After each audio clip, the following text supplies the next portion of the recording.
real Kyper and Bourne on Sportsnet 590 The Fan.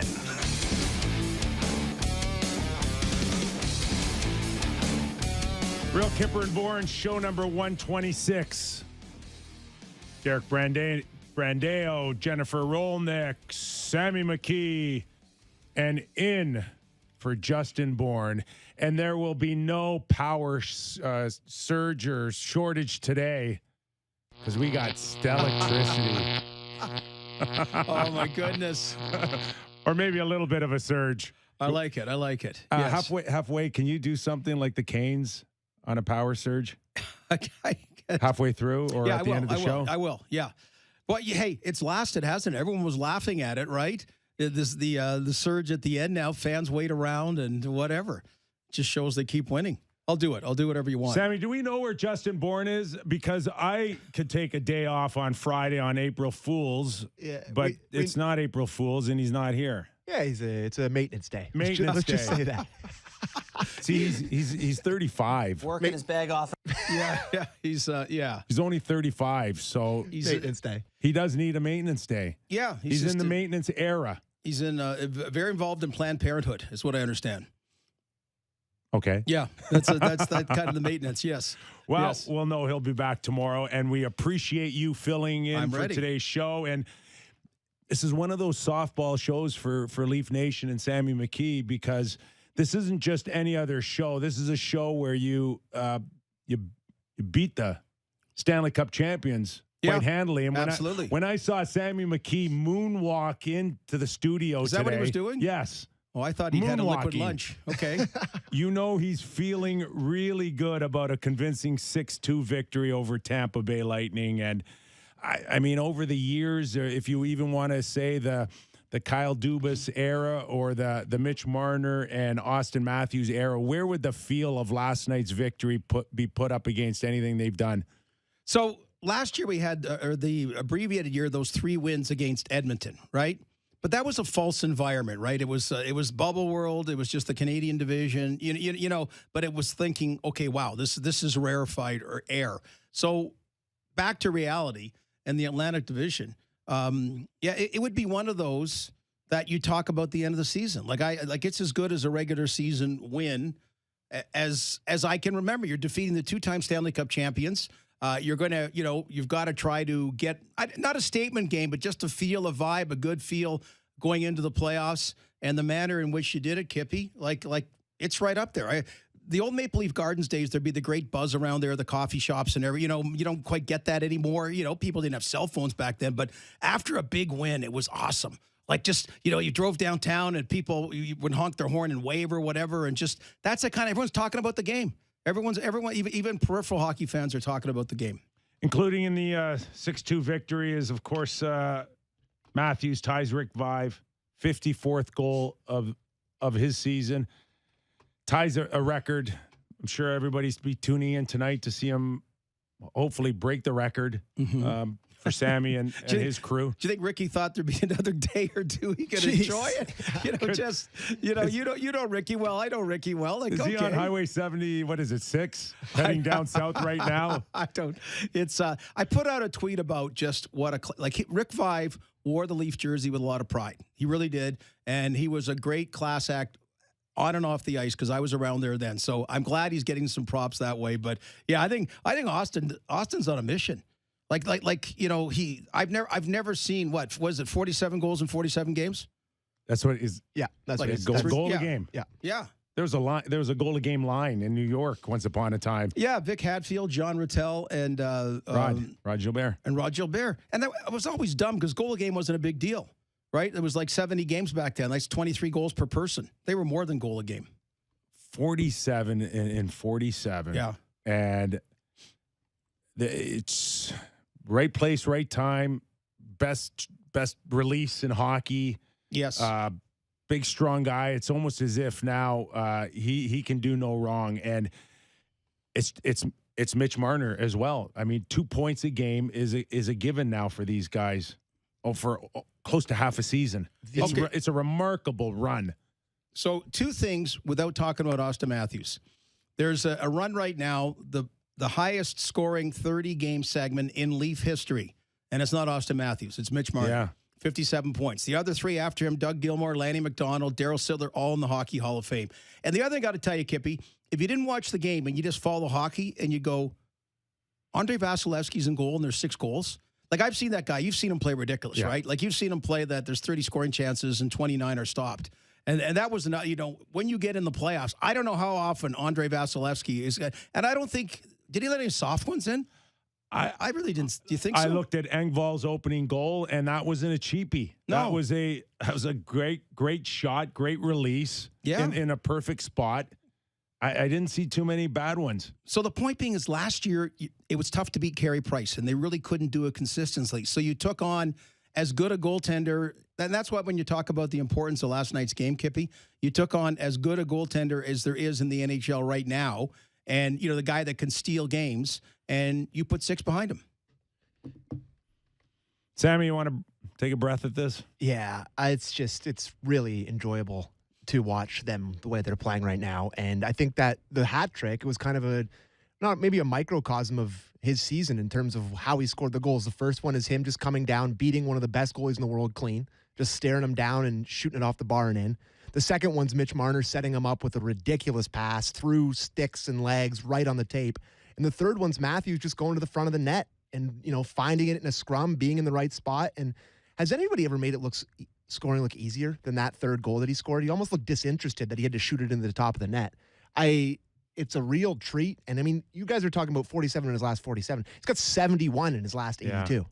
It's otherworldly scoring pace, unlike we've seen in the NHL in I don't know how many years. I mean, Ovechkin never scored 70. Stamkos never scored 70. Like, he's on a 70-goal pace. Yeah. It's hard to imagine. As much as we love the goals here, even the play that he's the takeaway and the setup on Marner. And for me, and I've stressed this all season long, that's a side that, and the other one that sticks out to me as well is the one, the backhand pass in Boston to Mitch Marner, where if now he's got goalies thinking that he could make a world-class pass as well as a world-class release, that takes him to a whole new level. Kippy, they're doing what we talked about, them staying the pregame skate out by themselves, which I'm sure they do practice as well.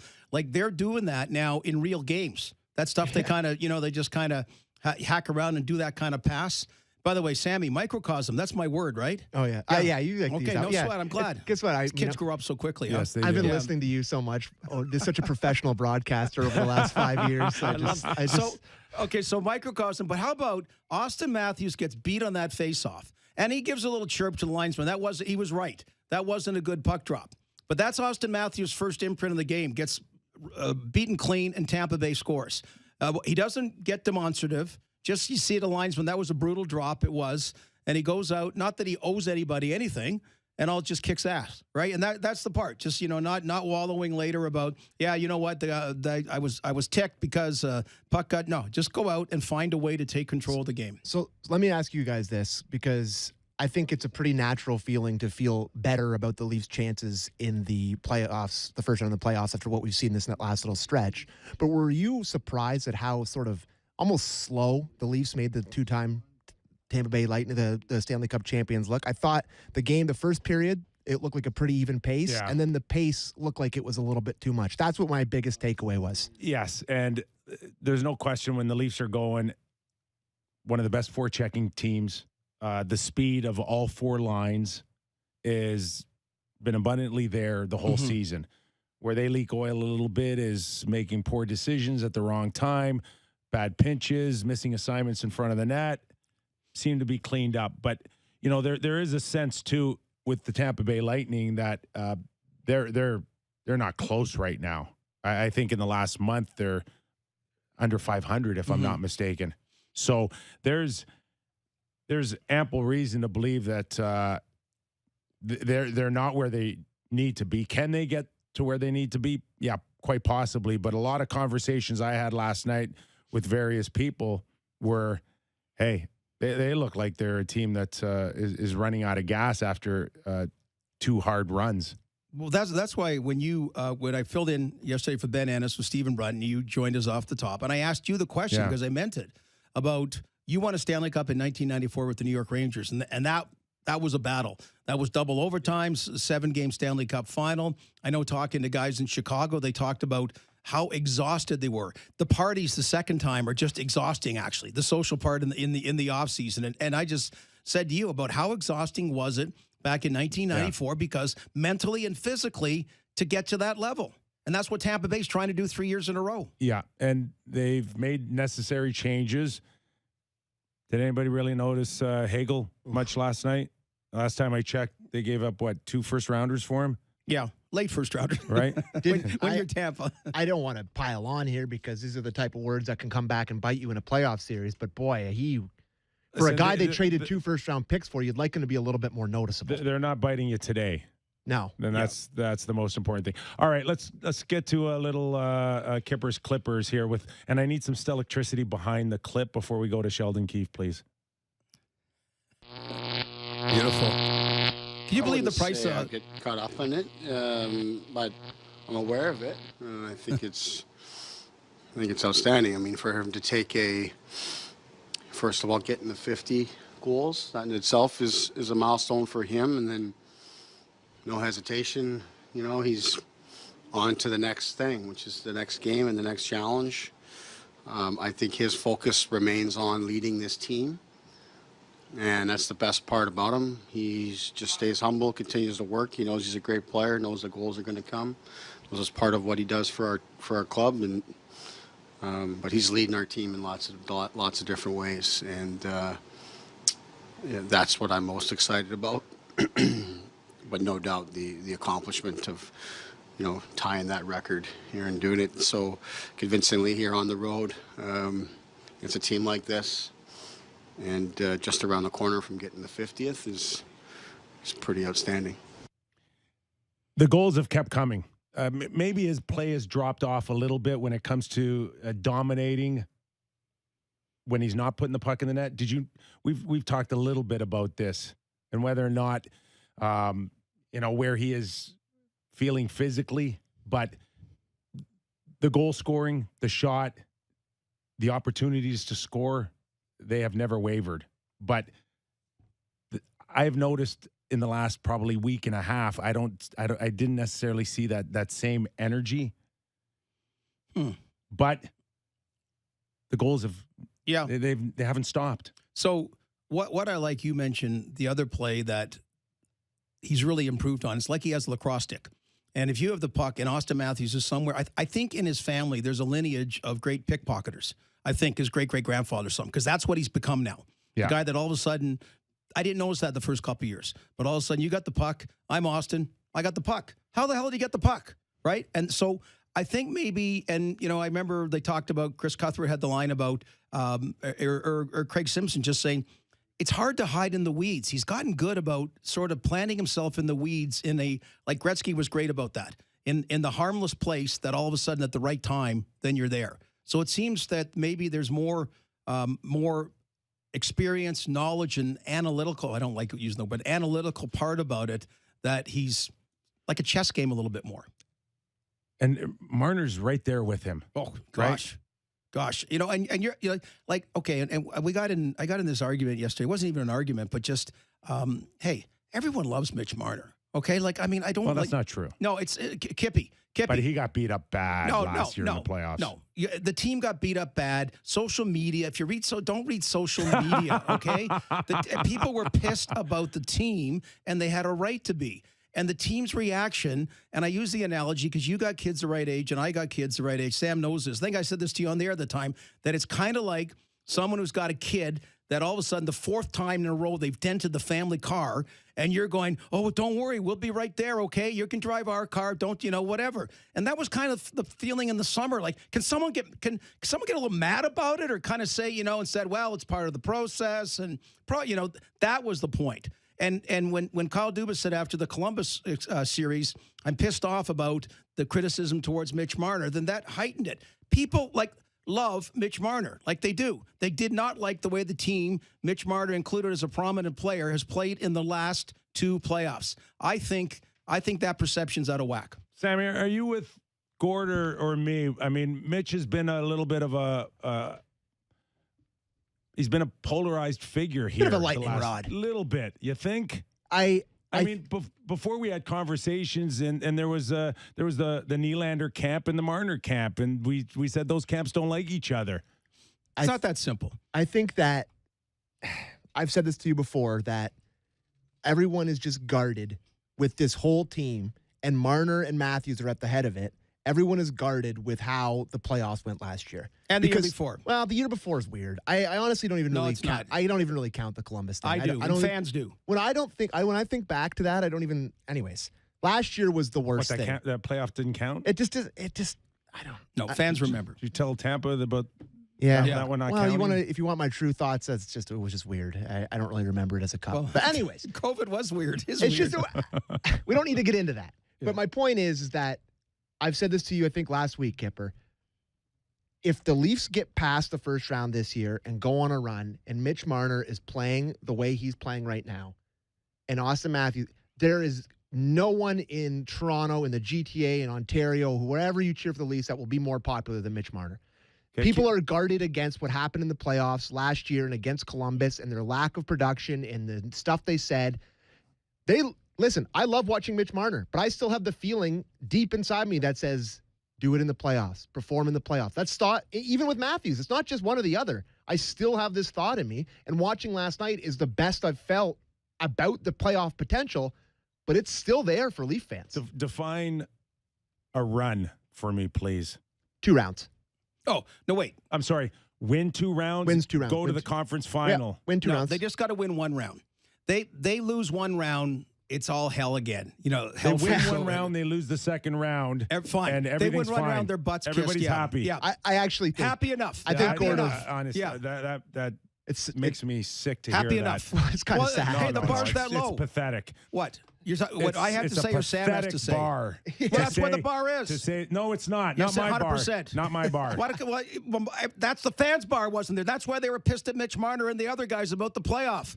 They get 1 round, they're going to be closing streets after the games. You got two of the greatest hockey players. You've had them. Absolutely. You've developed them. They're at the peak right now. Yeah. There is a small window here because of this stupid salary cap that this team could get really bad in 2 years. Yeah, there's a window. And this is one of maybe, I don't even know next year. We'll see. Who's your starting goalie? How much is he making? Who's here? Who's not? You develop Mikheyev. He might be leaving because he's making too much money. This might be the only window you have. Wait, no one's making too much money. There's a cap, but no, it's about cap management and astute management. So it's beyond Mitch Marner and Austin Matthews and how you handle the cap and get the complementary players and get the depth guys. The St. Louis Blues have done it. We'll talk to Darren Pang. 7 20-goal scorers, okay? Just about, and they don't have a big star like Austin or Mitch. They're stars. Like, man, if these guys are not in town, I mean, what a treasure. You're going to look back, but you don't want them to be Marcel Dion either. We love Marcel, but to be a Hall of Famer, top scorer, one of the top scorers of all time, and never get a sniff of close to a Stanley Cup, right? We're going to have Randy Moeller, Panthers color analyst, come and help us tee up tonight where the Panthers are at. I'm walking all over your clips, right? Like, this is Clipley's Believe. Remember the Buffalo guy, Clipley's Believe It or Not? I do remember that, yeah. Passed away, huh? Car accident. Yeah, sorry. Sorry you had to hear it here. About 15 years ago, though. Clipley's. Do you remember that, Sam? Clipley's Believe It or Not? I have no idea what you guys are talking about. Clip Smith, no Buffalo idea. Sportscaster. Sorry. No clue. And he's bringing us, JB's gone, and he's bringing us 15-year-old. 15's okay. A 15-year-old. 15, 1-5 is okay. Scoops. 1-5 is okay. All right, listen, just on the subject of Marner, let's get his thoughts last night when it comes to his partner in crime. Yeah, I feel like a proud brother, to be honest. Even when that 50th went in, I can only imagine how excited he was. I was trying to keep my energy pretty low, but I was quite fired up when he got 50. So he does a lot for us on that ice. It's great seeing him get rewarded. Like I said, it kind of feels like a proud brother moment. We've been through a lot together, and we just try and keep pushing each other every day, and it's great seeing the effects show. You know what I got out of that? What? We've been through a lot together. So that tells me everything I need to know that these guys, they're growing up. And they're starting to understand that this is great, but we go out in the first or second round, we're going to be going through a lot more. Because just the first round. You get to the second round, the people will take it. But you don't get in the first round, I'm a big believer, though. It's not if you lose it's how you lose sometimes. Big time. And correct. Big time. I mean, are they going out quietly in the second round? Are they fighting? Are they battling injuries? A bad suspension? Their right? best playoff Game 7. Their best playoff round this team played was against Washington the first time in 6 games. 5 of those games went to overtime. That was the best battle. That's the other problem. Those series against Boston went to 7 games, but the 7th game or the 5th game against Columbus, and again, we keep going back to the playoffs, have been like their worst games of the season. That's been the problem, because you're right about that. It's how you go out. And that's what the freshest memory for everybody. Game 7 Montreal, Game 5 Columbus, 2 Game 7s Boston. That's why we talk happiness today when you beat Tampa Bay. Beat Tampa, beat Boston. Beat Florida. Beating top teams. Let's get Sheldon Keefe's thoughts on the opportunity to play top teams. Oh, we're excited about it. I mean, we come on this trip excited for this opportunity to compete and play. You know, we start with an important win in Philadelphia, and then we come out here and, you know, I mean, this back-to-back, you know, in Florida here with Tampa and the Panthers, you know, it's been kind of, you know, like a flashing light in the schedule for all season long. You know that, you know, this is going to be a difficult one.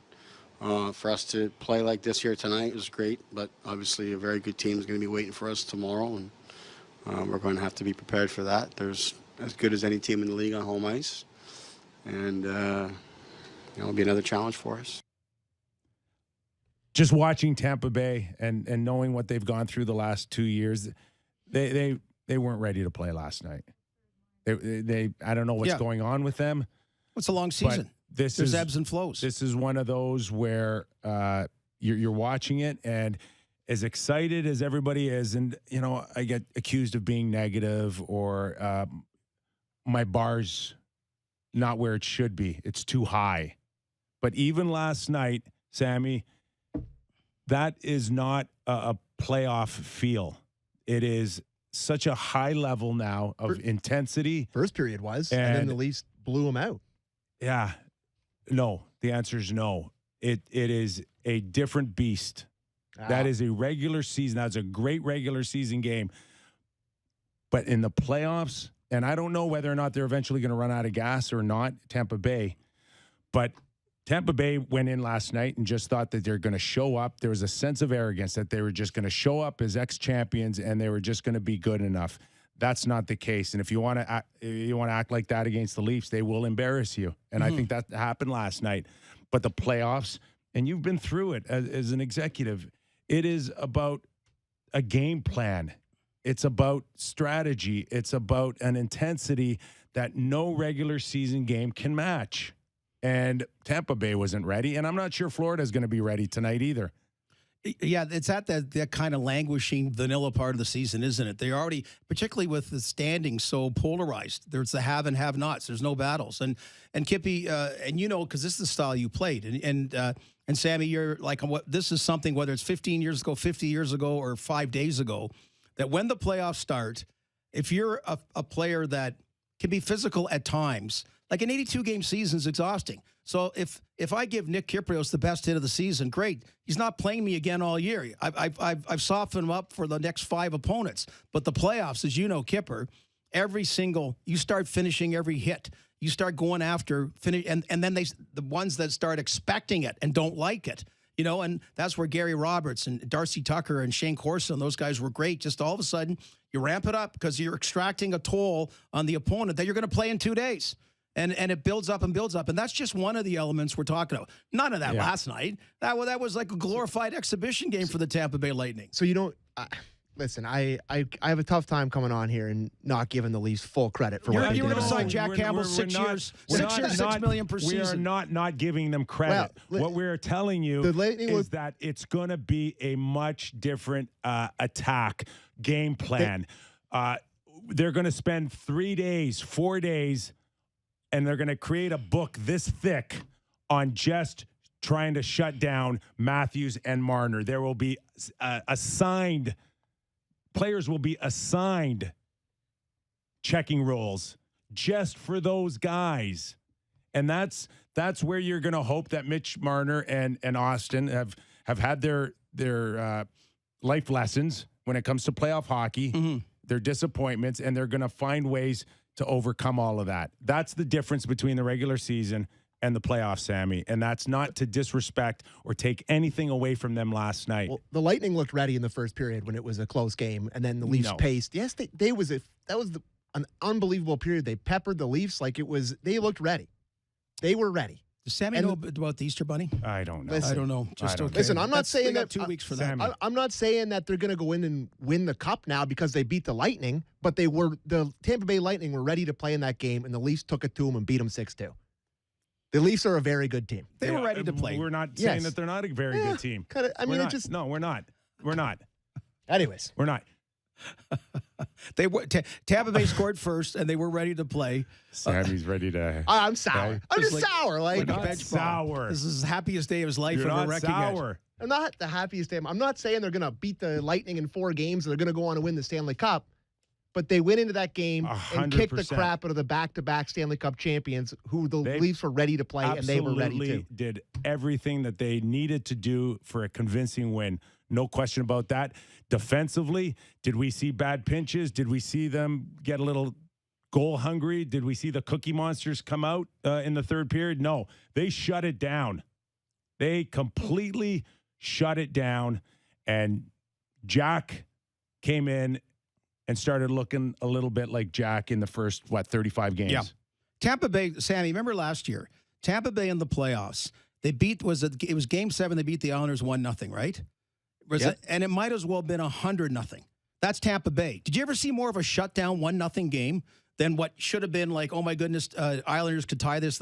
So they can beat you that way, right? And this is where, if you're going to win playoff games, hopefully the Leafs could do that as well, that you're on the right end of a 1-0 game. You don't lose to Columbus 1-0, game number 1 in that playoff series, and all the other different ways. So, that's the Tampa Bay Lightning with the playoff bite.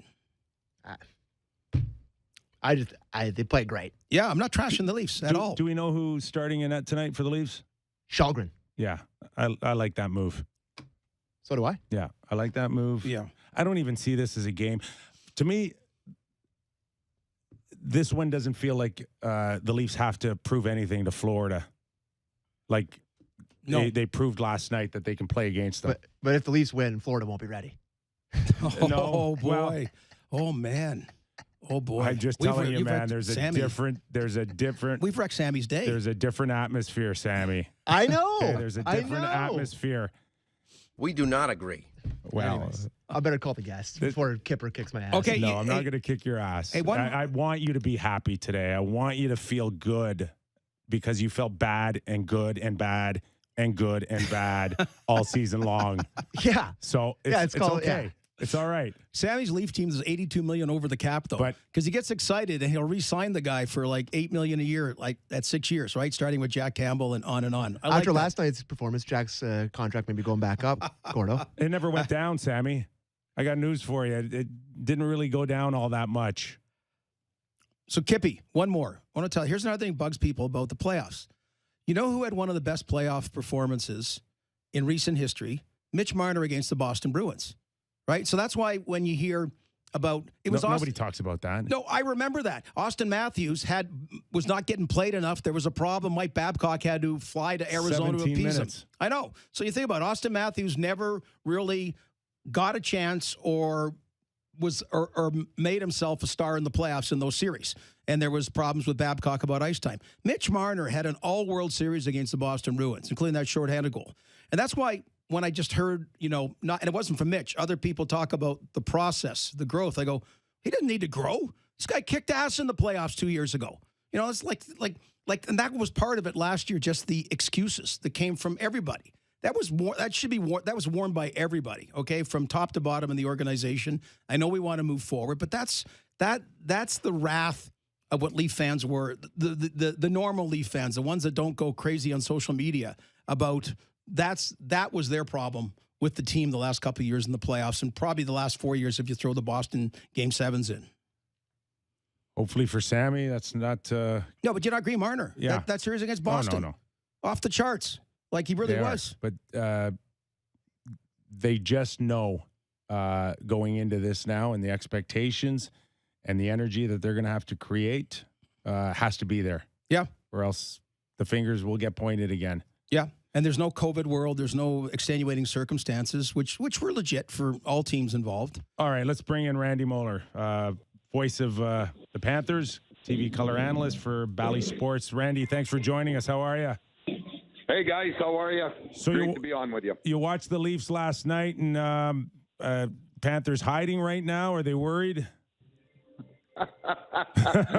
Well, that was quite the performance. I was very impressed with what Toronto did. Man, they are, not only shutting down one of the best offensive teams in the Tampa Bay Lightning in the NHL with Kucherov and Stamkos and that, but the way that they're able to put up the numbers, and Austin Matthews, the way he's scoring goals at will now, it's going to be the Panthers going to have to put together probably their best offensive game if they think they're going to come out of this game with 2 points. So where are the similarities? Both teams like to put the puck in the net. We know that, but where else do you see the strengths and weaknesses on both sides?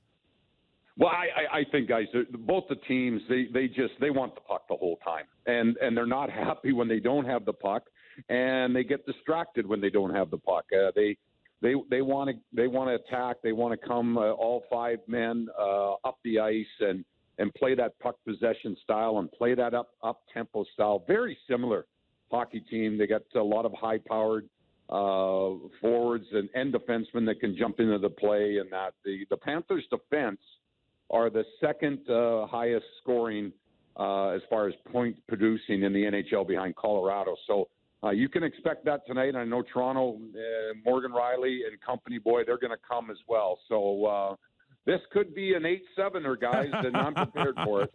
So, we're just saying different mindsets. And the Tampa Bay Lightning is one mindset because 2 consecutive Stanley Cups have been in the playoffs routinely. But, Randy, your team had a history of waiting too late.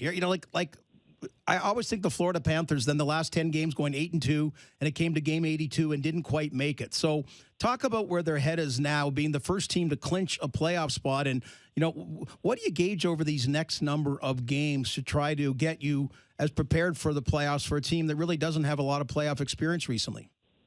Yeah, and that's it, Gordon. I mean, that's what their mindset is right now, is they want to just use these last 14 games to be able to prepare and make sure that they're at the level that they need to be for that first round.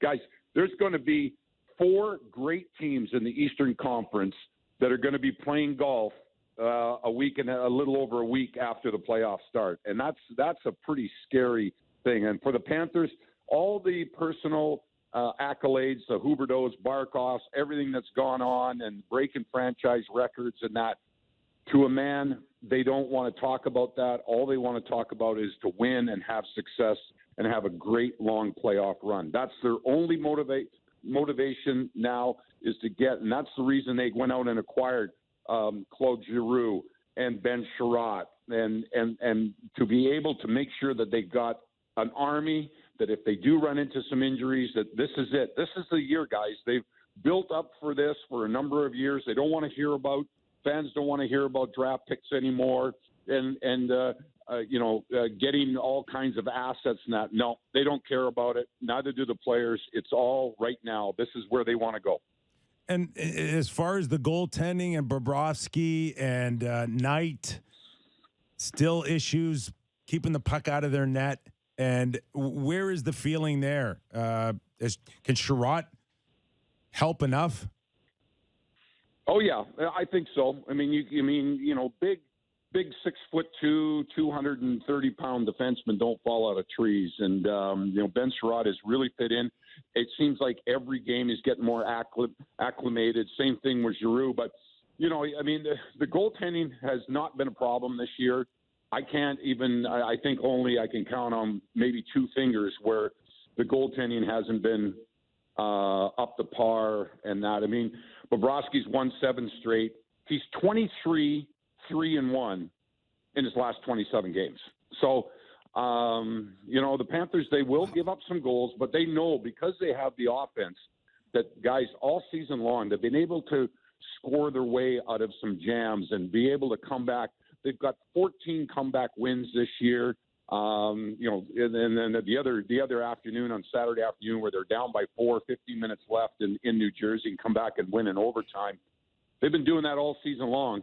I think they realize that the playoffs will be a much different animal. It's going to be lower scoring. It's going to be tight checking. It's going to be more physical. And that's where I think that the Panthers really have to focus this last stretch of games to make sure that they're ready for that and they're not surprised in the first round by a team that's just really going to try and shut down their offense. So, Randy, there's injuries and there's injuries to stud defensemen. They're really hard to have in the playoffs. So, Aaron Ekblad, what is the official word? Well, lower body injury, and actually, I'll be totally honest with you, it's been very quiet. And the only thing, and I don't want to quote Andrew Burnett, but a couple of days ago he was asked, and no timetable, but they're happy with the progression that he's made with his rehabilitation. And, I don't think they can expect him back before the playoffs start. That's my feeling, but I don't know. I mean, athletes can heal at different time limits and that. And I know that, though, that they're going about their business. If and when Ekblad gets back, he was having such a phenomenal year. That will be welcome, but they feel they have enough depth now, with Robert Haig that they got from the Flyers and also from Buffalo, and then you got Ben Sherratt as well. I mean, they feel they got enough guys. They got Carlson here that's a healthy scratch, and he has proven he can be a top 6 defenseman in the NHL. Joel Quenneville out, Andrew Burnett in. We talk about Sheldon Keefe going through some experiences already through his first playoff. How about the fact that you're trying to win this thing now with a guy with very little experience? Has that played in? Have there been opportunities where, you've looked at it and said, maybe not the guy that you would pick first and foremost to try to win a Stanley Cup in his opening season? Well, I don't know about that, but Andrew Burnett is leading for Coach of the Year right now. It has to be. I mean, look what he's done, and there hasn't been ever since he's taken over the team. Nothing has changed. They go about their business. His team is well prepared. The whole coaching staff. Andrew Burnett has made changes to lineups in game, changing players around different positions, and it's worked.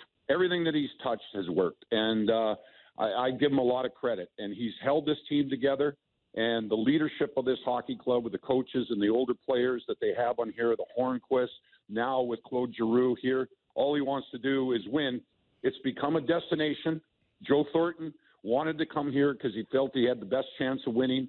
Same thing with Claude Giroux. Same thing, with Duclair, and it goes on and on. Sam Reinhart, Bennett.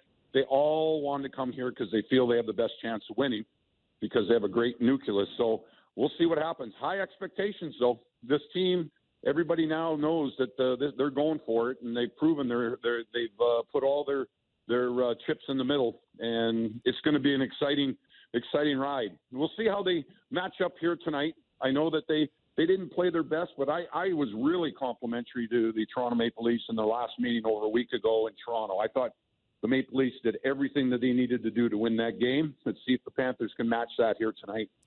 So, Randy, you want to bring up, sometimes it's little things that are galvanizing moments, and this is before the Sams came, Reinhart and Bennett, what have you. And so refresh my memory and give you the skinny how I remember, because it's a quirky thing. And it's Zito takes over, so it's a new regime. And right off the bat, it's understood Keith Yandle's streak's not going to continue. And then my understanding is in some way, shape, or form, the players went and just said, no, we don't appreciate that. We don't think there's right. And then there was a pushback saying, well, you guys are never in the playoffs anyway. We can't just, and there seemed to be a meeting or something, that a commitment to a certain different style of hockey or whatever it may be, and Keith Yandle's streak continued. So how much am I paraphrasing, and how much is there some accuracy to it? And then how do his old teammates feel the way the streak ended? You know what, with to be totally honest with the Yandle thing, I know there's been a lot of comments on both sides of that. And not to take the easy way out, guys. You know me, I'll never do that. But you know, because we're still in the protocols, and there's still with Zoom meetings or Zoom interviews with players, whatever. We don't really get an opportunity to talk, you know, openly with players. And just like you're saying, what are their thoughts about Keith Yandle, his streak ending in that? So it hasn't really never been discussed that I know of. I have no idea. But go back to the Florida thing. Was it something like that the Yandle thing became a galvanizing start to Bill Zito's start there? Yeah, I think so. He was a very popular teammate down here, and what a great guy. And I enjoyed Keith Yandle down here. And that there's such pressures from all areas when there's a streak on the line like that, and you know, whether it's deserved or not or whatever, or you're trying to respect the veteran, and that there's so many different emotions across the board about how you can approach or what your thinking is of a veteran player like that. And I'm sure it was heartbreaking for the Philadelphia Flyers to come to that decision, and you know, you guys have read all the comments, the pros, the cons, the criticism, the praise, what have you. It's all over the board. Just going back to that Florida Tampa Bay first round where they just kicked the crap out of each other, is there a sense that this is the way the Florida Panthers want to go again this year? That, yeah, they can put the puck in the net. They got some skilled guys, but that is one card that they can play. I'm just wondering if that's what we can expect maybe tonight out of Florida against the Leafs. And, of course, taking a penalty these days is a bad mistake against the likes of Matthews and Marner. Yeah, you're absolutely right, Kipper. I mean, it's just you have to play physical against the Toronto Maple Leafs. They know that. They have to play strong defensively, but you can't take penalties. They'll just fill the net. They don't have the best power play in the league for nothing. I mean, they're so dangerous. So that plays, and I'm going to really watch that broadcasting the game tonight. How aggressive and that. I mean, the Panthers have players like Hornquist and like Lomberg and that they really like the forecheck and be physical, and Gudas back on defense. He leads the NHL in hits. He's always going for the big hit, but it's going to be interesting to see what their strategy is on the physical side against the Toronto team that comes in here and is one of the hottest teams in the NHL. They're playing so well right now. Things are clicking for them, and the Panthers know they got to bring their A game. You know, we were just talking earlier about it's the way you lose playoff series, and that's part of the problem, or the sour playoff taste is the last two playoffs for the Leafs. And you know, Kippy bringing that up, that was the best. That was my favorite series of the whole playoffs last year, that first rounder. So I would think the opposite. There's a lot the Florida Panthers gained in that kind of series, even though they lost. Yeah, I agree. I think that the experience, even though it was bittersweet, the experience that they had going in, and I think teams, you've seen the teams do that.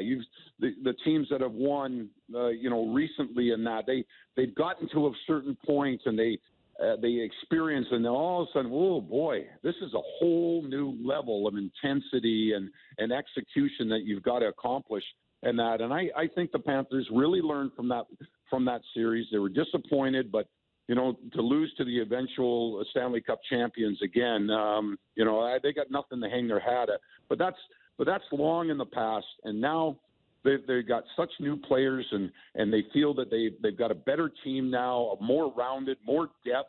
Their goaltending is so much better now that they feel it's a different season in that. And I know the Panthers, they don't really care who they play in the first round or who they play if they're able to get through to the Eastern Conference Finals. They don't care. They feel they can match up against anyone, and rightfully so. They're the highest scoring team in the NHL. We'll see if they can continue that offense going.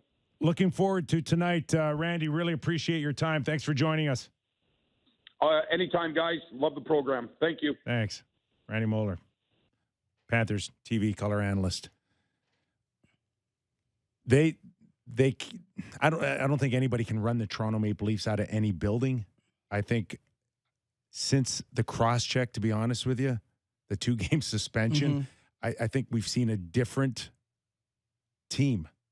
And it's not that the Leafs are turning around and running everybody, but when I see guys like Engvall and Mikheyev play bigger and heavier, that just may be enough. And now less questions about the second and fourth line now. Sammy. Oh, yeah, for sure. Do you want to listen to Keefe talk about the third line? Let's go to Keefe talking about his depth now. Yeah, great. Pierre was outstanding tonight, all the way through the game. I mean, that first period, I thought he was our best player in that first period, and really set the tone for our game. And not just in the goal, but just how he played, how he competed, the speed that he played with. I just thought he was excellent tonight. So, obviously Austin has a big night tonight, and that line with Mitch and Bunce was really good. But just terrific performances all the way through our lineup. I thought Tavares' line was really good. They played a lot of time against the Kucherov and point, and did a great job. Kerfoot scores us a huge goal. Obviously Pierre's goal, like we're saying here, but that line was really good with Kampf, and Iverzizi I thought also was better tonight than he was in his first game, which is what you're looking for, is continued progression. And then the Blackwell group just gave us great efforts as well. Played lots of minutes and gave us good shifts. Defense was really solid throughout, so it's a good team effort and great results here on the road. Clean ourselves up here now and look to do it again tomorrow. Got a chance on the weekend to go visit a few of my buds from '94. Must have been fun. We were a first place team in the President's Trophy leaders, right? And probably from the force of a Mike Keenan, he's like, this ain't good enough. And it's like, Neil Smith and a few others going, hey, take it easy. We're the best team in the league right now. And Keenan just went up to Neil Smith and said, you want to win the regular season or you want to win the Stanley Cup? Because this is not good enough. And he turned around, and the first thing he wanted to do all season long, but he finally got him, were two players, Mateau, right, and Noonan. And I'm watching Engvall the last little while, and I'm going, he could be the Leafs' Stefan Mateau. Big, strong, skates, and can find ways to put a puck in the net. And this guy's game has gone completely to another level, much like Mikheyev's. The strength for Stanley Cups, boys, really, if stars cancel each other out, is that third and fourth line.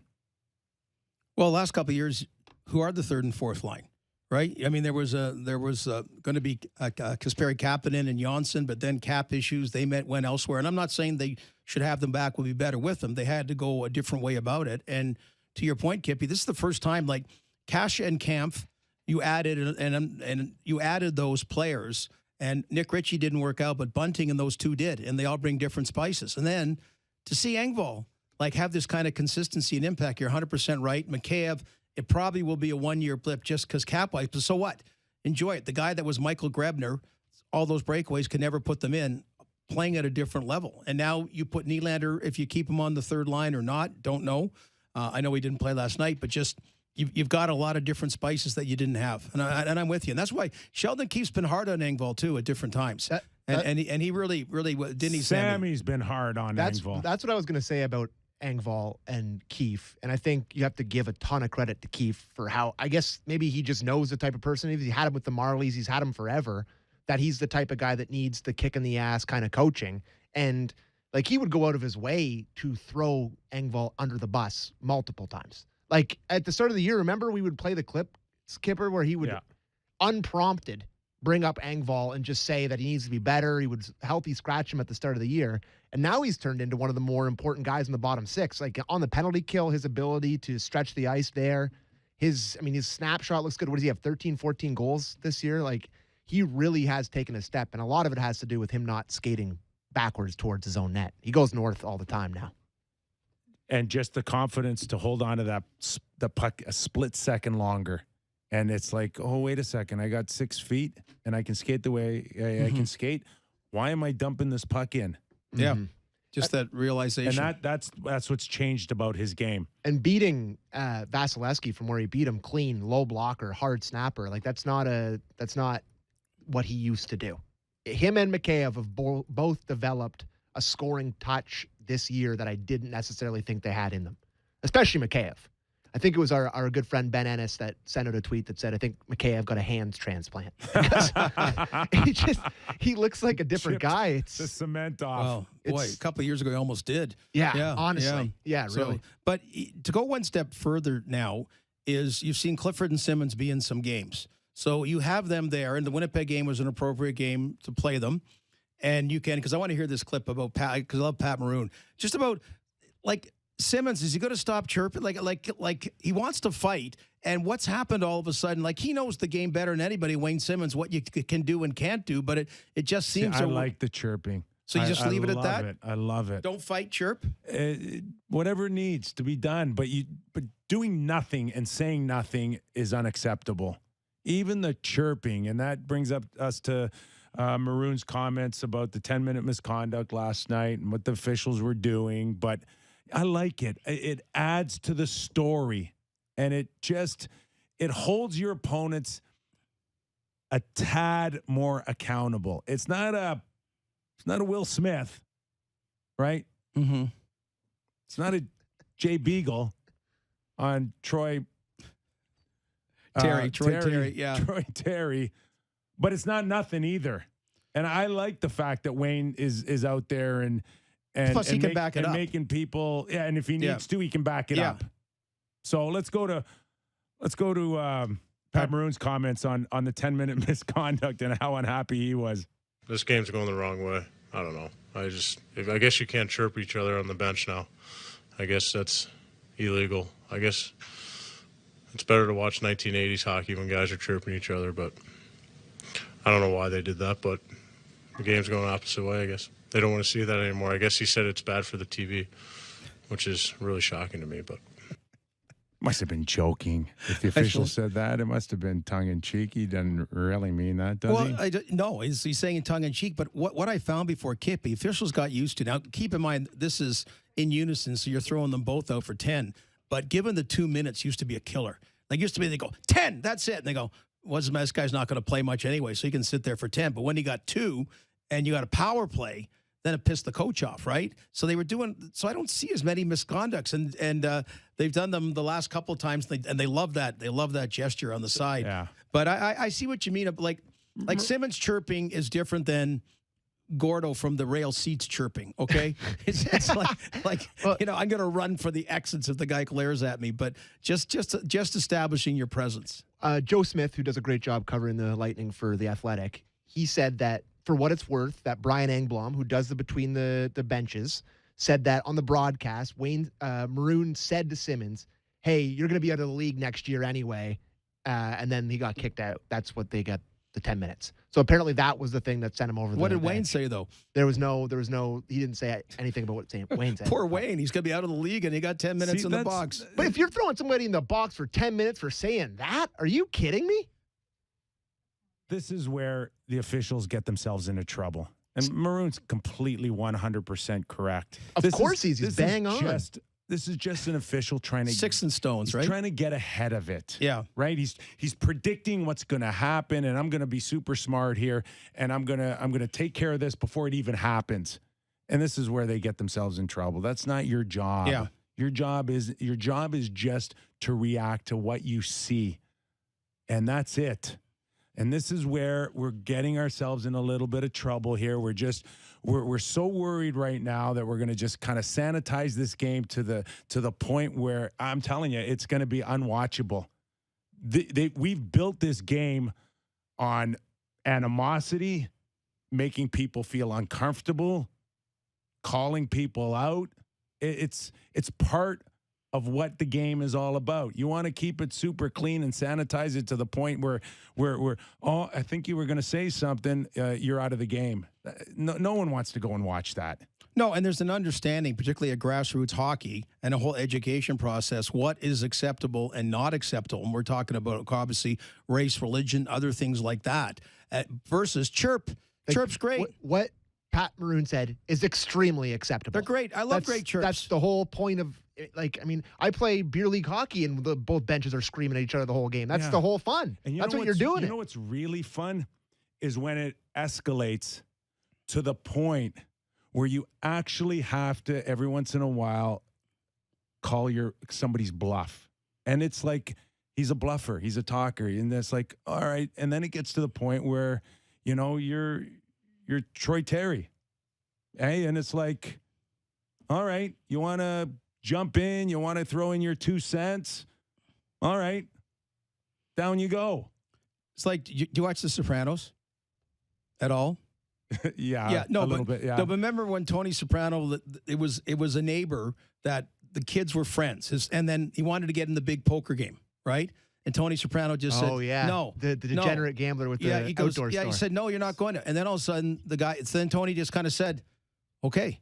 Well, all of a sudden, gone. Tony owns him now. He laundered his whole business. He laundered his business. Meadows driving the car of her male friend, that's his son, because Tony warned him.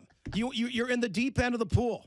You're in the deep end of the pool. And I understand. It's funny. You talked to Ryan Callahan, another former, and said exactly what you said yesterday to Justin Bourne. And it's not taking sides that I'm trying to think. 2022 is different than 2002. I think we all understand that. But you're right about all of a sudden when you step into the octagon, the hockey octagon, then all of a sudden that's still there, right? So Troy Terry stepped in where Meadows' friend's father stepped in the deep end of the pool for that poker game at a level that he had no business being in.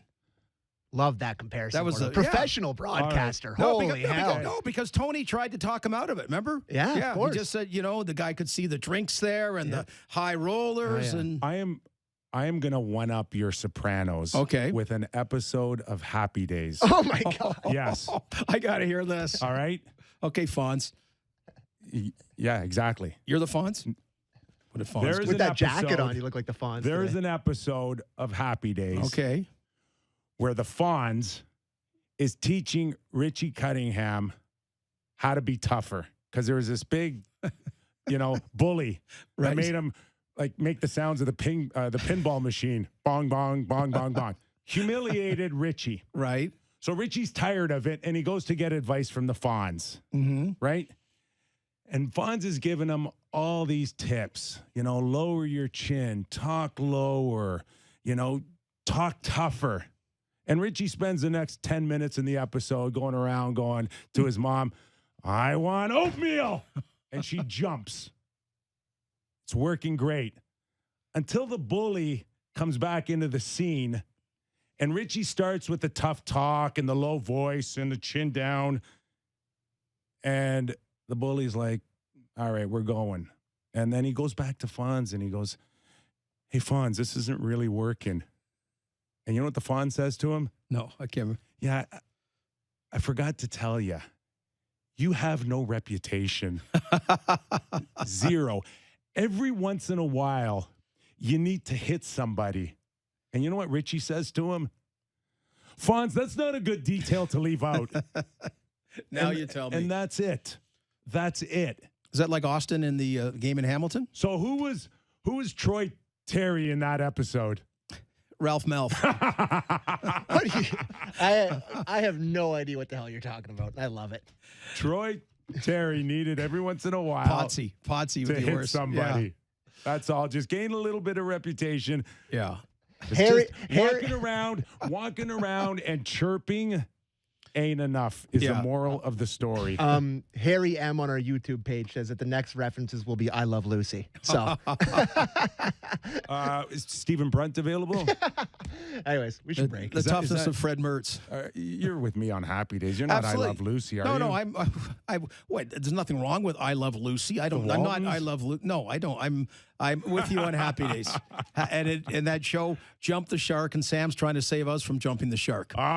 Television at its finest right there. All right, we're going to take a quick break.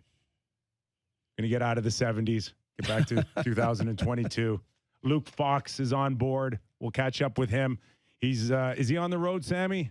Sammy's on the road, right to the bathroom. And Darren Pang in the second hour. Plenty of more with Stellectricity on Real Kyper and Bourne.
Wheel, Kyper, and Bourne on Sportsnet 590 The Fan. Anarchist on our chat YouTube channel says it's sad that, like Kyper, I'm old enough to get the Happy Days reference. Did we jump the shark in the first hour? Dinosaur.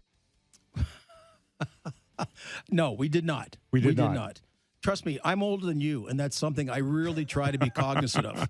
Okay, I really do try to be cognizant of, because there's stories that can stand the test of time. There's ones that can't, and the worst ones are the ones you think can and can't. Then you've dug a big move. You know who's happy having happy days right now is Luke Fox. Because no matter what he writes right now, you just can't get enough of Matthews, right. Marner, and the Leafs right now. Feed the beast, insatiable appetite. Luke, how are you? I'm doing pretty good. I keep trying to write a story about your boy Mitch there, but then Austin keeps doing historic things, and it's like, we got to write this again. It's because Sammy won't stop talking about him. Sportsnet, TSN, it's just the math. No, he's an afterthought, Marner. Just an afterthought. Yeah. But so he's pretty hot, they tell me. Yeah, well, he's on a streak of not just a 6-game point streak, but a 6-game multi-point streak. Like, how insane is that? He's just on fire right now, and every time he comes out to the podium, he's getting asked about Austin. It's just the way it is. But he'll get some love here soon. Well, okay. Let me get on this again. We chatted about it earlier. This love, okay, Maple Leaf fans, the ones I know, love Mitch Marner. How can you not love Mitch Marner? They love Austin Matthews. They have complete disdain for the last 2 playoffs, which include Matthews and Marner. And to me, that's where the wrath was.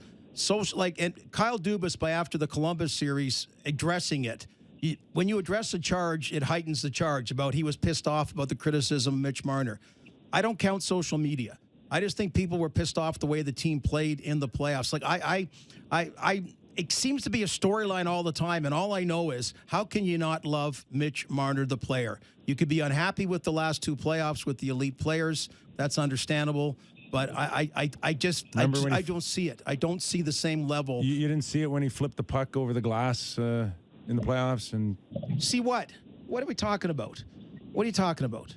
He flipped a lot of unhappy fans. I just said that about in the playoffs. A lot of unhappy fans. Well, that's what we're talking about. Okay, but they're unhappy about the team. Okay, that's what it is. Right. You move on. All right. Whatever. Okay, and you're right. He's phenomenal. He's on a great streak now. No other player's done that in 30 games with the Leafs, and he deserves more than his just due. I love him as a player, and the people I know love him. You got to hang with new people, Kyper. Okay? That's what. Same with you, Luke. If you're hanging with those people, you got to find more positive people. And that's what you're doing. And the notice now is that they're getting a ton of attention outside of Toronto as well. I would imagine the attention that they're getting on this road trip is as special as what they're doing on the ice. It's really phenomenal. Like, last night was something. Like, how often does the team star in an enemy building and the ice is just littered with hats? Like, it doesn't happen that often. And every big save that Jack Campbell made, you got the really loud soup chants. The fans are out in full force for warm-ups afterwards. I think a lot of the Tampa Bay Lightning fans were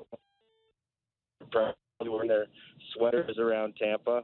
It was a good night if you're a Leaf fan on a trip down south, that's for sure. You know something, Luke, something that, because COVID hit was such a thud, but Kippy, what had happened, how many years had it been, Luke, that Leaf fans really started traveling well? Didn't matter where you were, right? Like, it really had become a thing since the Matthews-Marner era. So that's what reminded me about those games in Florida, because Leaf fans had developed a really good reputation showing up in pretty good numbers everywhere, Luke.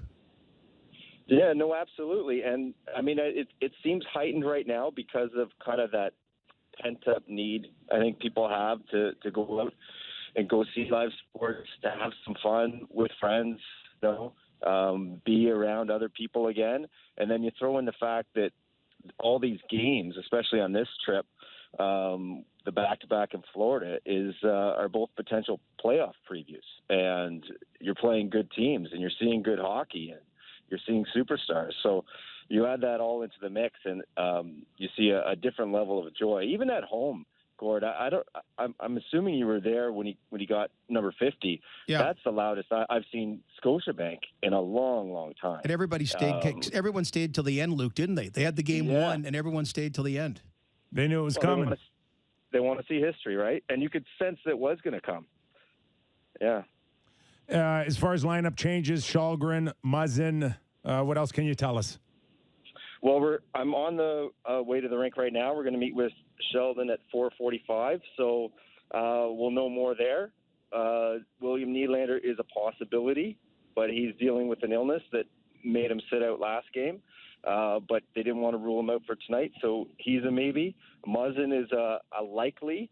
If he doesn't play tonight, he absolutely will in Dallas. But, I've been watching him practice, and he's even been laying the body a couple times in practice. He looks ready. He looks ready to go.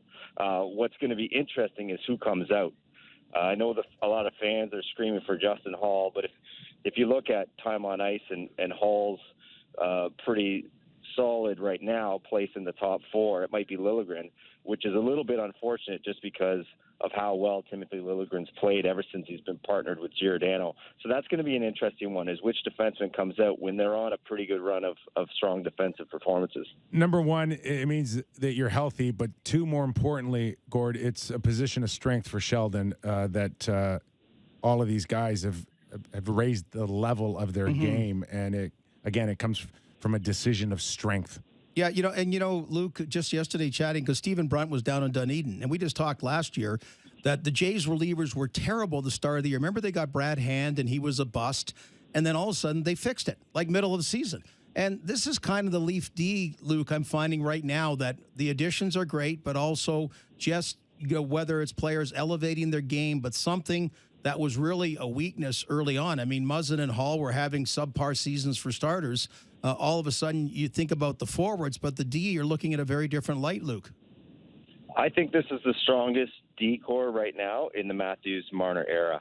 I can't think of a deeper one. Like, Muzzin is probably going to start on the third pair tonight to try and kind of ease him back in and get him back up to speed after 6 weeks off. Like, when else have they had that luxury?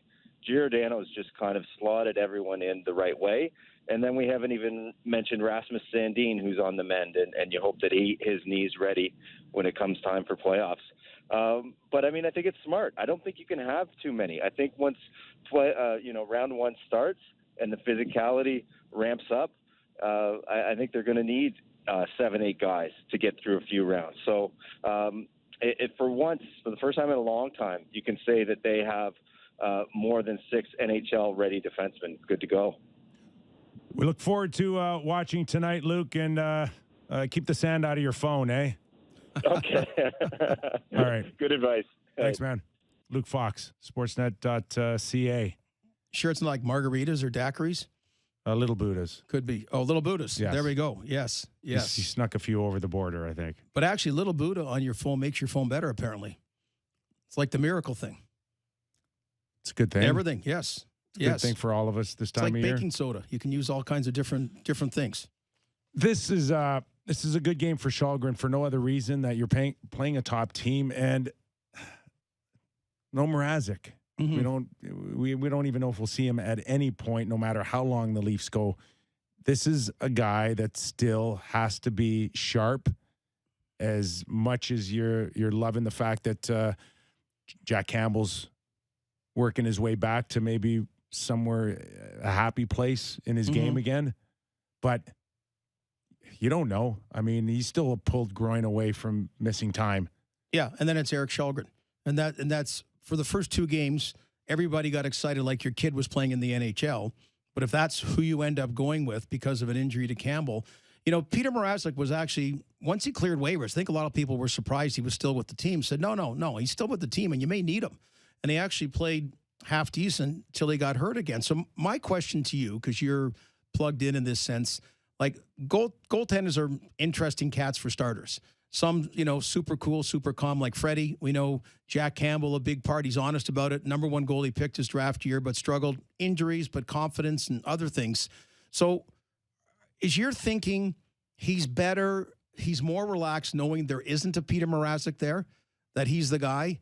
Even though depth-wise, Kippy, for the team, that's not an ideal situation. But for Jack Campbell, not knowing that there's not a 1B that could take a spot, it puts him in a better place. Was it? It was Jim Ralph that first brought this up a few months ago, was it not, Sammy? Yep. And I mean, I'll never pretend to be a doctor on TV, and I won't a goalie. But Ralphie's good with this stuff. Ralphie's plugged into the goalie stuff. Really good, really good. And it's a dangerous game from a selfish point of view. If that's the case with Jack and it works, I get it. But man, oh man, if you don't have someone looking over your shoulder that can have the credibility to be there, man, that just makes the team so vulnerable. Well, to Eric Källgren, right? I mean, really, and then you start assessing an organization that allowed, goaltending depth to be that weak. Knowing you have an injury-prone Peter Mrazek. I mean, last year at least they made the trade for Riddick, just to get a NHL body. David Riddick. That one never made any sense to me, by the way. Well, okay, the only way it makes sense is if somebody got hurt a week before the season ended. Well, and you also have to go more than one playoff round. Okay, that's more about a goaltender like attrition, and all of a sudden that would have meant you lost 2 years your goalies to get to him. Well, but they weren't sure about Freddie last year, right? So they just had Jack Campbell, like Freddie. Like the problem was Freddie didn't play any regular season games, so they never, I guess he was healthy for the playoffs, but he wasn't even an option. So that's the only other part you could look at is, but Eric Källgren in the playoffs. Did Keefe reference he didn't like the second goal, or Jack didn't like it? We have a clip from him talking about Campbell. Do you want to listen to the clip from last night? Yeah. Okay, great. Yeah, he was excellent. I mean, it's not an easy team to play against. They've got not only great shooters, but great passers. They move the puck across the rink really well, through seams, change sides on you, difficult to track, and then they've got lines that are really heavy and pound the puck from the top of traffic and all of that. So it's not an easy game to play. I don't think he loved the second goal, but he kept them at 2 and shut it down from there, and it's everything we need and want from a goalie. The Jan Ruda backhand. Would he have been referencing something Jack said to him, or is he just paraphrasing that he didn't like the second goal? I don't know if I talked to him. One of us didn't like the second goal. He was trying to clear out the front of the net for some reason. He was pushing somebody in the back, and then the puck went through his legs. But along the ice, I don't think it kind of reminded me a little bit of that Gallagher goal in Game 7. Oh yeah, the one where just along the ice. Yeah. Don't like those. But he doesn't make a couple of those saves. It might have been a different feel in the game. And that game is the game I look at for an example of the type of game they need from him in the playoffs. They don't need him to be otherworldly. They have the ability to score goals. Like, listen, there's going to be a game or two where they're going to need him to, quote unquote, steal it. That's how it always goes in playoff series. But if he's going to, you just can't be letting in 4 every night like he was before he got hurt. If it's 2, if it's 3, if it's 1, if it's 2, it's not the end of the world. It's just he can't be as bad as he was before he got hurt. That's when they have no chance. If he's just average, they have a chance. Previous 6 games. I don't like anybody's average in the playoffs to go deep. They have to be great every night. Well, and the beauty is, though, outside of Vasilevskiy in the East, everybody in terms of reputation, they're all in the same boat. Yeah, I think so. Yeah, they are. But boy, it is going to be again, to go back, God, last year was set up so perfect, but to get to round 3, because right now, like Randy Moeller says, in the West, it's kind of like, you got number 12 seeds in March Madness that are going to, number 12 seed playing a 14 seed almost. You're going to have a couple of West teams that no problem getting eliminated in the first round. In the East, you're going to have 4 angry teams. 4 angry teams to be eliminated in the first round of the playoffs and 4 angry fan bases. Maybe a few jobs lost. Absolutely. Absolutely. Totally. I mean, it's like that came, with Elliott and Merrick showing that last Saturday, about 11 coaches either interim or same with Boudreau in Vancouver. And I'm anyway, but just the owners now, COVID's over. Also, they're looking at the balance sheet. Holy mackerel. We didn't sell tickets. We got a $6 million for a coach. No, Mike Babcock, Joe Quenneville, whatever, that era is over with.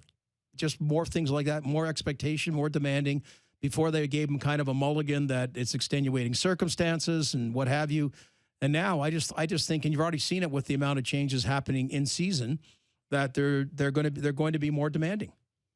You got a scoop, Bruce Boudreau scoop for us? I 100% do not, because I don't get into that with him.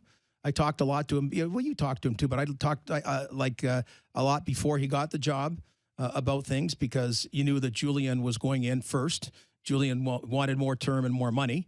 And there's nothing wrong with Bruce being someone that offered less term and less money.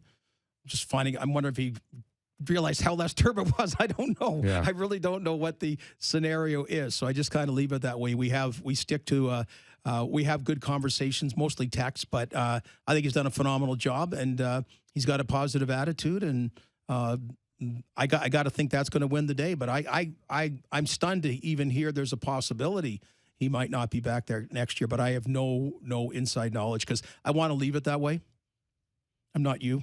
No, that's where you made your mark. Inquiring minds want to know. No, Kippy, that's where you made your mark. It's strong, but whatever. So I just said, like, different. It's best that I don't have to lie here. Yeah. Whatever, and say so. I'm pulling for him, and he's done a good job. I'm not pulling for a guy because he's a friend. Pulling for him because he's done a really good job there. The other interesting one is Jerry Woodcroft, who also is on last year of his deal. Yeah. With Dave Manson. They've done a pretty good job. Really have. Do you just take it to the summer and? It seems like there's no urgency, and the coaches created a great thing about can't have a lame duck coach. Players don't care. Like, whatever. It just was and probably a justified security that your contract always had to be 1 year longer. You could not be in the last year of the contract, because the perception was the players would know that, and it'd be a weakness for the head coach, and they'd go for the juggler. And it was just a smart and probably justified security measure to have the 1 year. But players, everyone cares about themselves. Can you imagine if the coaches' salaries were on the salary cap? Oh, my. Oh, yeah. Well, you've heard the Bob Goodenow story about the coach, and he later on, because he wouldn't say who the coach was, but I guessed who it was, and he just said when he was head of the NHL Players Association, he was at a restaurant somewhere, and they're about to leave, and then the server said, "This person wants to, finest bottle of wine, you want whatever," and he just said that, "No, we're fine, we're going to leave," and then 5 minutes later came back, same thing, and then on the way out it was Pat Burns. And the point being was he just thanked him and said, and Burnsy said, because Burnsy's a smart guy, he said, "You keep it going." He goes, when the animals get paid more, the zookeeper makes more money, right? Who made money? Like all the coaches and GMs. That's why the last lockout, the owner said, "We're not going to let you guys run it. You've made all the money like the players. You're making 7 figures now. This time it's owners only." And, no Cliff Fletcher, no Lou Lamoriello, no whatever, to the same degree they were before. They're still involved in the way, but all boats rise, baby. That's right. And Pat Burns, that street smarts mentality, right? You had to love Burnsy for that. All right. Sammy, we giving anything away, or are we good? Yeah, we're still doing our lease ticket stuff, so listen to our podcast, and you'll hear the code words. And you'll get to text in. Wow, great! You got me. You got me hooked. They're so excited. You got me wow. hooked. What do you mean? What happened, Sammy? You were moonwalking an hour ago, and now you guys came in and told me. If you them, want your tickets, there's some stupid code out there. You guys came in and told me the Leafs suck after they beat the Lightning. We did not. The Leafs are terrible. You got to chirp like Wayne Simmons. You got to chirp us like Wayne Simmons What we did. told you is that there's the regular season, and then there's the real season. I know. That's all we said. We're just trying to prepare you for possible. Stay excited, Sammy. Or go jump back on your roller coaster. That's what. Hey, that's what the great thing about being a fan of sports is. Yes. Every day it's a different feeling. They lose, they're the worst. Except they if win, they're you're the best. I'm trying to think of a team that wins all the time, but I guess there isn't any of those. So just Google how many times Andre Vasilevskiy gives up 6 goals in the playoffs. Okay, the motor will still be running and running and running. It's 0, okay? Okay, let me ask you this before we go. Does that so you don't think that puts in any seed of doubt shooting 6 by him? Listen, the Leafs could fizzle here in the last 6 games. You will hang your hat on the fact that if you play them in game 1, you're remembering this game. Yeah. It is that fresh, and that we came into your building and we embarrassed you. The opposite is that it was a huge wake-up call for the Stanley Cup champions as well. Don't kid yourself. That they sat there and said, we let these guys come in and humiliate us, and if we face them in game 1, it will be a different story. That's the beauty of the sport. There we go. All right. And what was it 3 years ago? Columbus figured out a way to beat them in 4, right? So you never know. Mm-hmm. When they were cruising along President's Trophy. So we're here to tell you we know squat. But got to get those Leaf tickets on the podcast. Oh, boy. All right, we're going to take a quick break. Darren Pang, former NHL goalie and a great analyst with TNT. He'll join us after the break. You're watching and listening Real Kyper and Bourne with special guest Stellectricity. Zzz, zzz, zzz.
is Real Kyper and Bourne on Sportsnet 590 The Fan. Nick Kypreos, Gord Stellick in for Justin Bourne. Giving Justin the day off on assignment. Tune in tomorrow and we'll find out what the assignment was. I have no idea. Is it what undercover kind of thing? Like, I think he could be a spy. Okay. Yeah. That used to be a big thing in media. Nick Kypreos is on assignment, like whether it was a newspaper or a news station, and you can't wait till Kyper gets back. And I wonder. And now it's just a easy way to lie to people. Yeah. Now it's you're nothing. You're going on vacation for a couple of days. It sounds better on assignment. All right, let's go to Pebble Beach or maybe Augusta in a Pro-Am. I don't know. Darren Pang joins us, TNT superstar.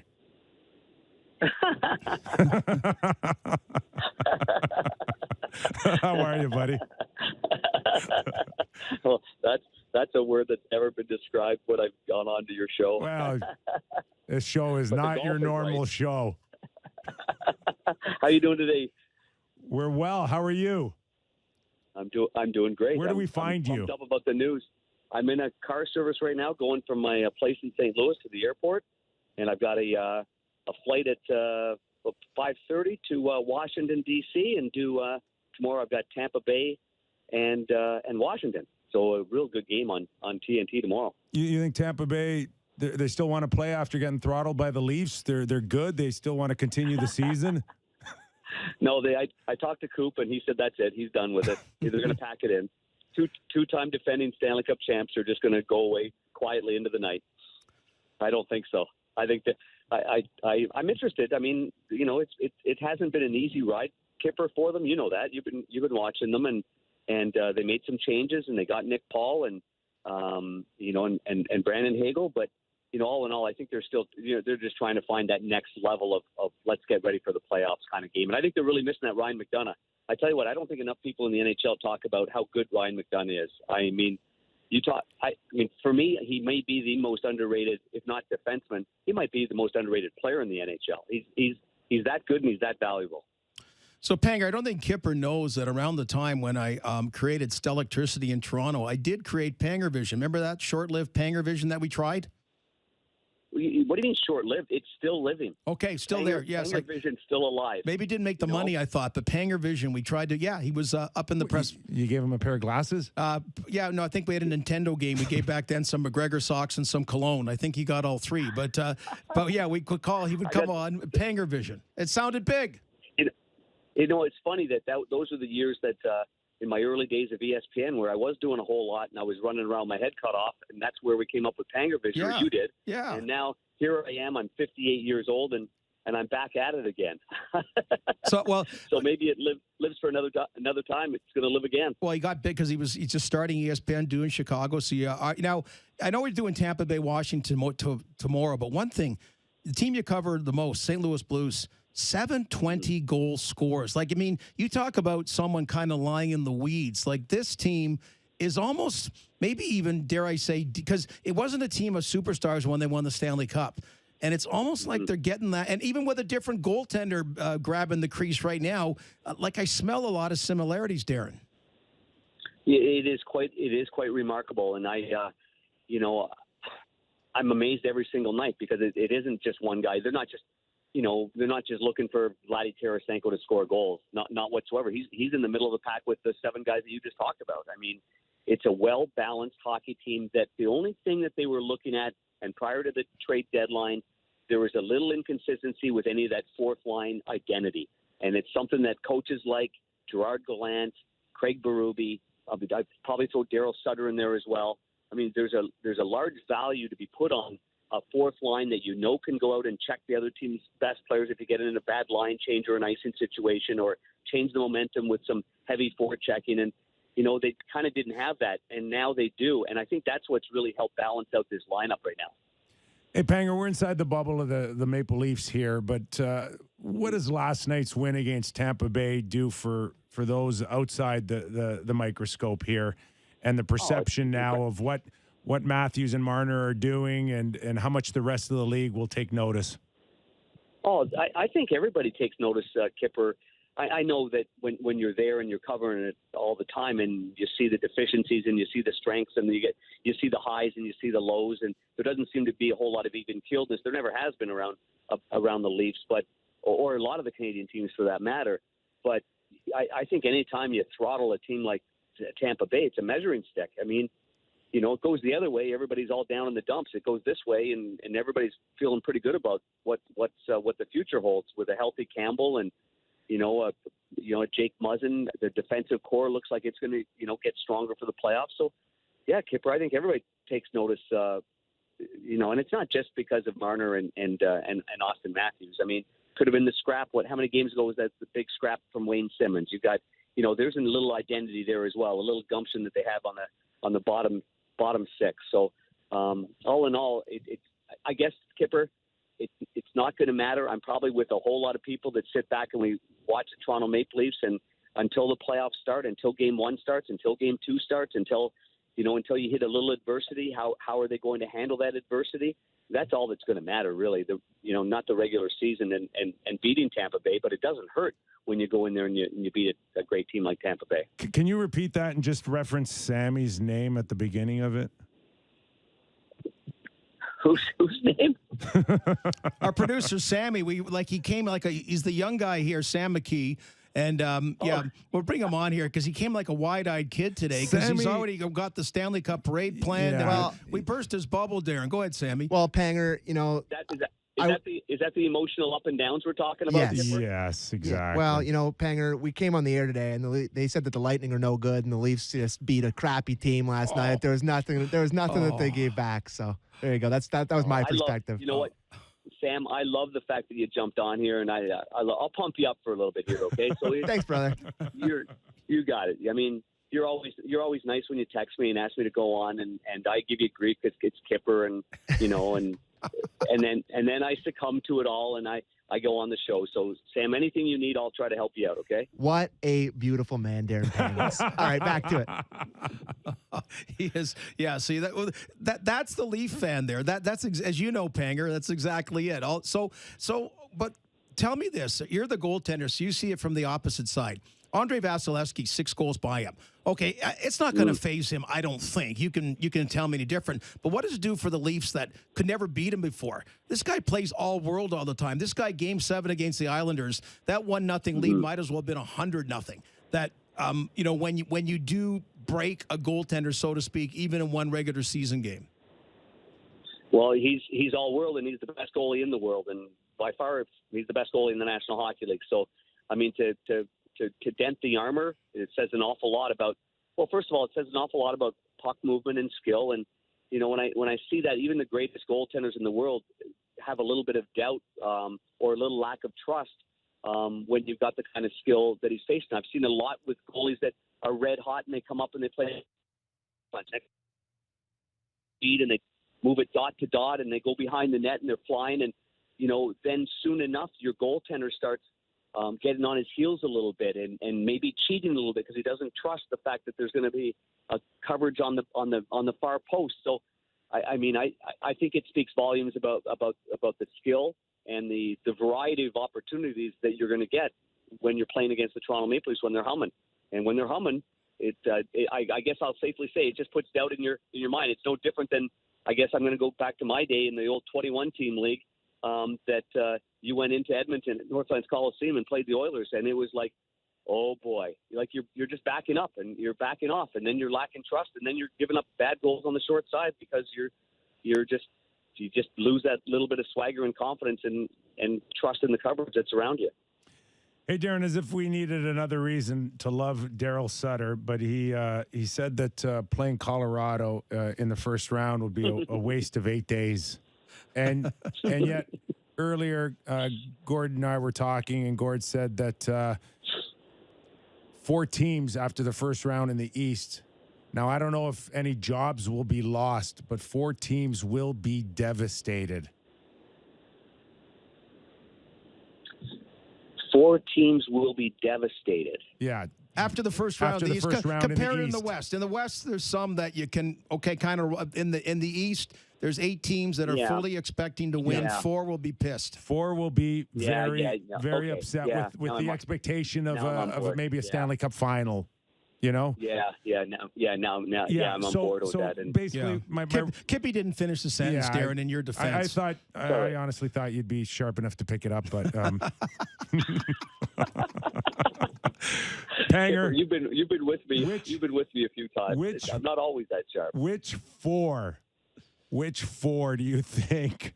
I mean, should be a little concerned. Is it just equal? Do we still go Vasilevskiy and everybody else, or how do you see this thing playing out? Because they've been established since November, the 8 teams, but we still don't really know who's going to end up out after the first round. Well, I mean, as much pressure as there is on the Toronto Maple Leafs, because then once in 67 and haven't got by the first round. I mean, the Florida Panthers are all in here. I mean, maybe it's not the internal pressure because their media is not the same, but man, they've laid their cards out. So, I mean, they're all in. And, is a team like Boston who's playing real good hockey right now? I mean, they've won it before, so they know what it takes to maybe get through some adversity as a round's going on. I mean, at one point, the Stanley Cup champions are, if it's this year or next year, I mean, you're going to run out of hunger and run out of gas a little bit. It's hard to keep going and playing the amount of hockey that Tampa Bay has played. But, I mean, I still think when the chips are down that they're favored in the East. And I might be totally wrong, but I'd probably put a lot of value in the fact that they've won before and they have added some new players like Hagel and like Paul. And they still have a darn good hockey club and the best goalie in the world. On the other side of it, like I love what you said about Daryl Sutter because, I mean, Daryl, he's got a great story going on in Calgary. And I think right now they've run out a little bit of maybe gas because remember that they all got COVID at the same time, so they haven't had a whole lot of injuries, but they've also played a lot of hockey, and they just seem to be a little bit tired right now. That's just my opinion of seeing them. So at one point you're thinking, well, there's 1 and 2 teams in the West, and it is absolutely Colorado and it's Calgary because they are juggernauts. They back check. They're strong. And, right now I think Calgary's opened the door for a few other teams. So, Panger, in the West, I could talk about the playoff race, but you see the West a lot. I'm going to talk about a team that's not in. The body of work that is Ryan Getzlaf announcing his retirement on and off the ice. And for, people in Toronto, you didn't get to see him a lot, but you got to love him when he played for Team Canada a couple of times as well. And he gets to play his whole career with only one NHL team. I'm really glad that I got a chance to be in the era of broadcasting with Ryan. There are just special people that you get to cover and, occasionally get a chance to say hello to and be around and, maybe you see him in a social setting, but just a gentleman of all gentlemen, always had time to give you what you needed to help your broadcast out without giving away the farm. I just have a lot of respect for Ryan Getzlaf, and I'm really sad that he is retiring. And I say this with all due respect to the players that the Anaheim Ducks have right now, but they also, you need Ryan Getzlaf to be there. You need Ryan Getzlaf when maybe there's some cockiness coming out of that lineup. It's a guy like Ryan Getzlaf, or I know I had that with Alexander Steen here, that they have the ability to stand up or tell a guy to knock it off, knock it off and just play the game. And so I think as kind of a director of player personnel and manager of the young players, besides being a really good hockey player, he's going to be greatly missed there. Do we picture him stepping right into that organization? I've never spoken to him about it, but that to me seems like a natural progression for a guy of his stature. Yeah, it does, doesn't it? I mean, yeah, you're right. I mean, they got obviously Solani's around there a lot, and we've seen Korea. I think when they went on their search for a general manager, if I'm not mistaken, they kind of had a 3-headed monster that didn't get as much notoriety as what we heard in Chicago before, they hired Kyle Davidson. But, you have Solani and Paul Kariya and Niedermeyer. They were there kind of as advisors as well. And, Ryan Getzlaf, would be a natural to do the same things that, Steve Yzerman did way back when he retired. And now you've got Nick Lidstrom, doing the same thing there in Detroit under Steve. And I think I think it would be great. He just has such a, Kyper, and he just has a presence about him. I know being tall and all that, but he walks around with great respect. He doesn't have to say anything, but he's always had that presence about him. I think he'd be terrific. You really notice people that are tall, right, Darren? I do. He's tall. He's tall and bald. He's bald and tall. So what you're saying is everybody pretty much has a presence in whatever room you're in. Nobody has Panger vision except him, though. You know, there's little guys with gumption presence, and then there's really tall guys. I'm not big, and I don't want to lead this charge one way or another, but you know what's going to happen is he is the type of guy right now where people are going to have conversations, maybe they've already had, on is he a Hall of Famer or not? And I'm not sure his numbers support it one way or another, but we assume that it would be a lot harder for Ryan to get in today than, say, Bernie Federico did, 30 years ago. Mm-hmm. Playing on one team, Bernie ended his career just barely, with Detroit, but by and large, he should have just ended it right there and over a point a game guy, and the best centerman, sure, and the best player on his team for a decade. So Ryan Getzlaf has something that a lot of the guys in Bernie's era don't have that comes into consideration too, and that's gold medals. That's World Junior Championships, that's World Championships, that's gold medals, and I think those championships do play a larger part now because there wasn't that opportunity back then. So. Do I think that Ryan Getzlaf is a Hall of Famer? I think in time. I don't think it's an automatic, but I think in time there'll be enough votes for Ryan Getzlaf to get in. And I don't know exactly when that's going to be, but I do believe there's going to be that opportunity at some time down the road. So it's funny. So yesterday I had lunch with Jeff Denemy, Kelly Massey from the Hockey Hall of Fame, not knowing about Getzlaf's retirement. And by the way, there's guys, and I'm going to leave them alone right now, but there's a debate, should there be a time limit? Because they've gone back, and it's wonderful those have got in that retired 30 years ago, but some people kind of say maybe, so I'll put them in a different category. And Dan Schulman loved this. When we started the Fan, and I said, okay, Darren and Kyper, Hall of Famer in any sport. Don't give me any material. I don't want a single piece of paper. Say the person's name. Are they in or they're out, right? So you say whatever. So the Sedins, Darren. They both have to go in, or they're both not going in. No, wait, but you're deciding which one, in or out. I say in. And they got to share it. Both of them are in. Don't give them two. Well, they only get half. They only get half a thing each. Half it's going to each. be budget thing. A half plaque. Okay. Each. Yeah, they each get one sleeve of the jacket. Okay, my last one, Roberto Luongo. I say Roberto no. Luongo. Is he not top 10? He's behind. It's my vote. We're in a democracy here. He's behind a few guys for me, including he's behind Cujo, and then because we're looking at wins, he doesn't have 500 wins, right? He's 590 something. Cujo's over 500. Mike Vernon's got I think Mike Vernon's a guy that I would put in the Hall of Fame before I would put in Roberto Luongo. See, you know how to play the game. He won a Conn Smythe in the most difficult of circumstances. He won 2 Stanley Cups, and he was an All-Star for many years. So, yeah. So I've got a few guys that are going to go in there before Roberto Luongo goes in. Kippy?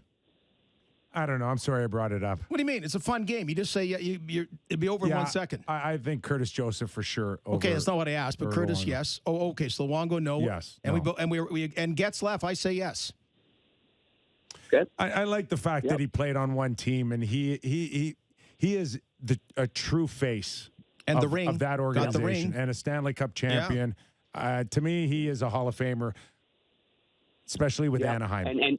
He is their when identity. You matched up against their team, that's right. And when you matched up against their team, you matched up against Ryan Getzlaf. He had heavy lifting all those years of going up against the other team's best player, whether he was matched up on the defensive side himself or whether he was going up against the best defensive centerman, and he was generally very successful in that. So, yes.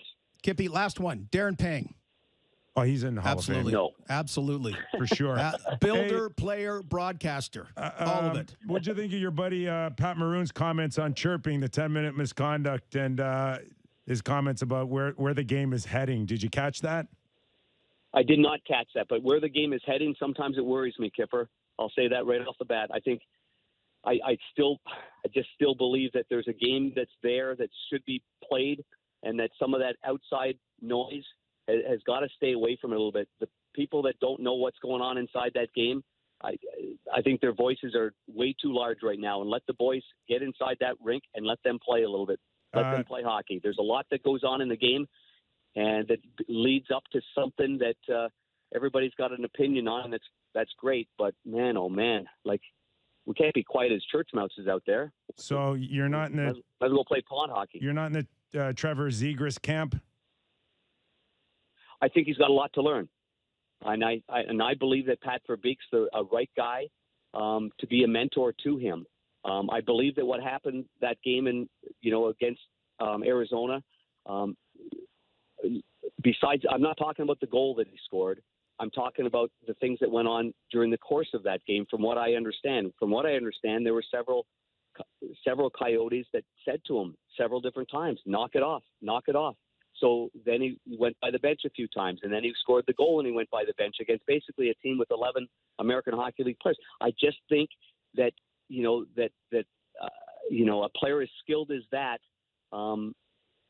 has to show a little bit of respect and a little bit of humility. And again, so people don't get confused, I'm not talking about knocking their head off because he scores a lacrosse style goal. That's not it at all. It's and that's why I mentioned that Ryan Getzlaf he'll be missed on the bench, in the locker room, because he teaches the game the correct way. And when it gets a little out of hand, then he can knock them down a peg or two. And that's one of the reasons why I said that earlier on. So am I a fan of Zegras? Well, I think he's an incredibly skilled player.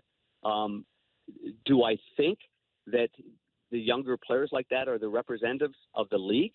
No, we've got a lot of veteran players that have been around a long time, and a lot of skilled players that still are the voices of this league. But certainly there's an adjustment to be made for a lot of these, a lot of the younger players in terms of how they're going to just act and how they're going to treat the game and how respectful they're going to be, and then there'll be great players along the way. And I believe Zegras is going to be a great player, but I think there's a lot to learn right now. On that note, Panger, really appreciate your time as always, pal. My pleasure, guys. You have a good one. Kipper, Hall of Famer, yes or no? You're in, yes. No. See you, Oh, buddy. for Pager, yeah. Kipper, you're a Hall of Famer, too. Darren Pang, everybody. Yeah. I think he put it pretty well, don't you? Oh, Panger's the best. Panger, really, You're the best, too. Well, thank you. And I'm telling you, you keep up the great work. You got a bright future in this business.